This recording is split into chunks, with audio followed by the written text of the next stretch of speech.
سعودی عرب، متحدہ عرب امارات، قطر، Kuwait, Bahrain, Oman ایک ہی جیسی صورتحال سے گزر رہے ہیں جو شاید اس جنگ کے ختم ہونے کے بعد بھی ان ممالک کی سوچ کو ہمیشہ ہمیشہ کے لیے بدل دے گی۔ جن امریکی بیسز کو یہ ممالک اپنی حفاظت کی ضمانت سمجھتے تھے، وہی امریکی بیسز اب انہی ممالک پر حملوں اور خطرے کا باعث بن گئی ہیں۔ ان ممالک نے امریکہ میں اربوں ڈالرز کی سرمایہ کاری کی۔ سعودی عرب نے 331 ارب ڈالرز، متحدہ عرب امارات نے 282 ارب ڈالرز، کویت نے 456 ارب ڈالرز امریکی معاشی نظام میں لگائے، یعنی 1000 ارب ڈالر سے زیادہ۔ پھر صدر ٹرمپ دوبارہ صدر بنے اور انہوں نے انہی خلیجی ممالک کا دورہ کیا، تو صدر ٹرمپ کو خوش کرنے کے لیے سعودی عرب نے امریکہ میں مزید 1000 ارب ڈالر کی سرمایہ کاری کا اعلان کیا۔ متحدہ عرب امارات نے 1.4 ٹریلین ڈالر یعنی 1400 ارب ڈالر کی مزید سرمایہ کاری کرنے کا اعلان کر دیا۔ قطر نے مزید 1.2 ٹریلین ڈالر یعنی 1200 ارب ڈالر کی امریکہ میں سرمایہ کاری کرنے کا اعلان کر دیا۔ یعنی صرف ایک دورے میں صدر ٹرمپ کو خوش کرنے کے لیے 3600 ارب ڈالر کی سرمایہ کاری کا اعلان کیا گیا۔ قطر نے تو صرف ٹرمپ کو 40 کروڑ ڈالر کا بوئنگ 747 ذاتی استعمال کے لیے گفٹ کر دیا تاکہ صدر ٹرمپ خوش ہو جائیں اور ہمارے ہو جائیں۔ اس کے علاوہ صدر ٹرمپ کا ایک سکینڈل سامنے آیا کہ جس کے مطابق متحدہ عرب امارات کی رائل فیملی کے ایک ممبر نے ٹرمپ کی فیملی کی کرپٹو کمپنی میں 500 ملین ڈالرز کی سرمایہ کاری کی تھی۔ یعنی پوری کوشش کی گئی ٹرمپ کو اپنا بنانے کی، مگر ٹرمپ اپنے علاوہ اگر کسی کے نکلے تو وہ اسرائیل ہے یا نتن یاہو ہے۔ اور ظاہر ہے کہ یہ 3600 ارب ڈالرز یہ ممالک کماتے ہی تو لگاتے، اور کماتے کیسے؟ تیل اور گیس بیچ کر، جو یہ ممالک نہیں بیچ پا رہے کیونکہ صدر ٹرمپ اپنے دعووں اور دھمکیوں کے باوجود ایران سے اسٹریٹ آف ہرمز نہیں کھلوا پا رہے۔ قطر نے پچھلے 2 ہفتوں سے LNG کا ایک جہاز نہیں گزارا، اور اب قطر کی سب سے بڑی گیس فیلڈ کو ایران کے جوابی حملوں میں اتنا بڑا نقصان ہو چکا ہے کہ اگلے 5 سال تک اس کی 17% کیپیسٹی بحال ہی نہیں ہو پائے گی۔ متحدہ عرب امارات کی تیل کی پروڈکشن آدھی سے بھی کم ہو گئی ہے۔ سعودی عرب ریڈ سی سے برآمد کرنے کی کوشش کر رہا ہے، مگر اتنی مقدار میں سپلائی نہیں کر پائے گا جو ابنائے ہرمز سے کرتا تھا۔ عراق، بحرین سب کی سپلائی بند ہو کر رہ گئی ہے۔ اس کے علاوہ یہ ممالک ٹیورزم سے کماتے ہیں۔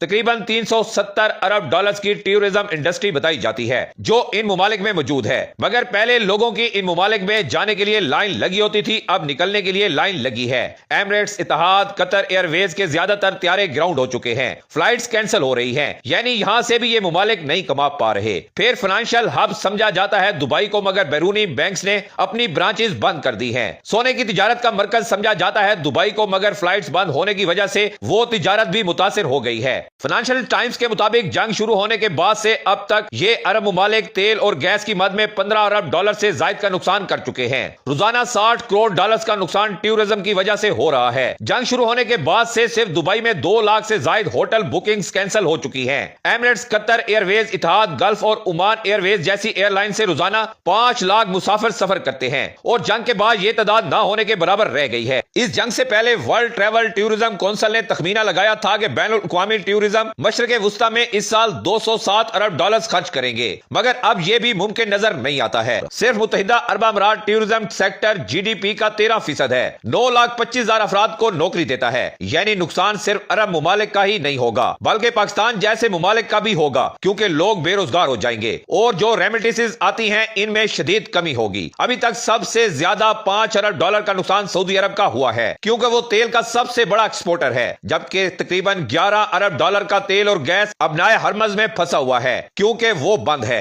اور گولڈمین سیکس کے مطابق اگر یہ جنگ اپریل تک چلی اور اسٹریٹ آف ہرمز 2 ماہ تک بند رہی تو قطر اور کویت کی معیشت اس سال 14% سکڑ جائے گی۔ سعودی عرب اور متحدہ عرب امارات کے پاس اسٹریٹ آف ہرمز کا متبادل راستہ موجود ہے، مگر پائپ لائن کے ذریعے ان ٹرمینل سے اتنی سپلائی نہیں ہو پائے گی جتنی اسٹریٹ آف ہرمز سے ہوتی ہے۔ اس لیے سعودی عرب کی معیشت 3%، متحدہ عرب امارات کی معیشت 5% سکڑ جائے گی، اور فائدہ ہوگا روس کا جو روزانہ 15 کروڑ ڈالر سے اضافی کما رہا ہے، اور اب انڈیا اور یورپی ممالک کے بعد جنوبی کوریا بھی روسی تیل خریدنے جا رہا ہے۔ اس کے علاوہ فائدہ ہوگا امریکہ کی تیل کمپنیوں کا۔ فائنینشل ٹائم کے مطابق ایران جنگ کے نتیجے میں تیل کی قیمتیں بڑھنے کی وجہ سے امریکہ کی آئل کمپنی اس سال 63 ارب ڈالر اضافی کمائیں گی، یعنی یہ عرب ممالک پہلے اپنا تیل اور گیس بیچ کر ڈالر کماتے تھے، پھر وہ ڈالرز امریکی نظام میں لگاتے تھے، امریکہ کے خسارے کم کرنے میں کردار ادا کرتے تھے، اپنے پیٹرول ڈالر سے امریکی ہتھیار خریدتے تھے، اپنے ممالک میں امریکہ کو بیسز بنانے کی اجازت دیتے تھے، لیکن کس لیے؟ اپنی حفاظت کے لیے۔ مگر امریکہ کو کس کی فکر ہے؟ ان اربوں ممالک کی نہیں ہے، صرف اسرائیل کی، جو بات پہلے بھی سب پر ظاہر تھی وہ امریکہ نے اس ایران جنگ میں ثابت بھی کر دی ہے۔ صدر ٹرمپ سنتے سب کی ہیں مگر مانتے صرف نتن یاہو کی ہیں۔ اور کیا یہ اس لیے ہوتا ہے کہ اسرائیل بھی امریکہ کو ان عرب ممالک کی طرح اربوں ڈالر سرمایہ کاری کی صورت میں دیتا ہے؟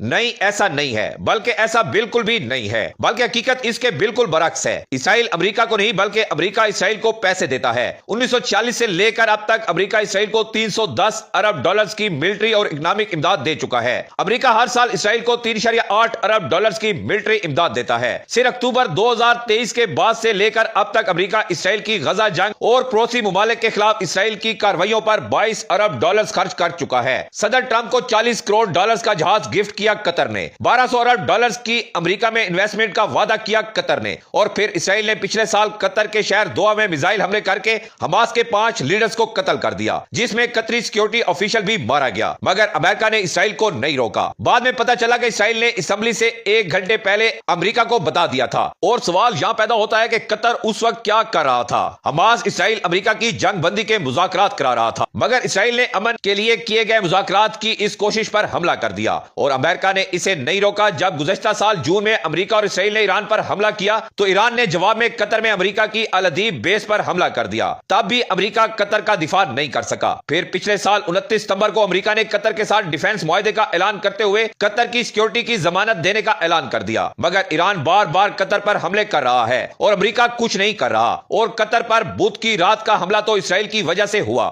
کیونکہ اسرائیل نے امریکہ کے منع کرنے کے باوجود ایران کی گیس فیلڈ پر حملہ کر دیا۔ اس حوالے سے بلومبرگ نے لکھا کہ ایران کے ساتھ تنازع کا دھچکا گلف ممالک کو بدل کر رکھ دے گا، اور شاید یہ بدلاؤ جنگ ختم ہونے کے بعد اور زیادہ واضح نظر آئے گا۔ اگر پاکستان کی بات کی جائے تو صدر ٹرمپ کی پاکستانی وزیر اعظم اور آرمی چیف سے یہ محبت بھی عرب ممالک جیسی ہے، یا واقعی یہ حقیقی محبت ہے؟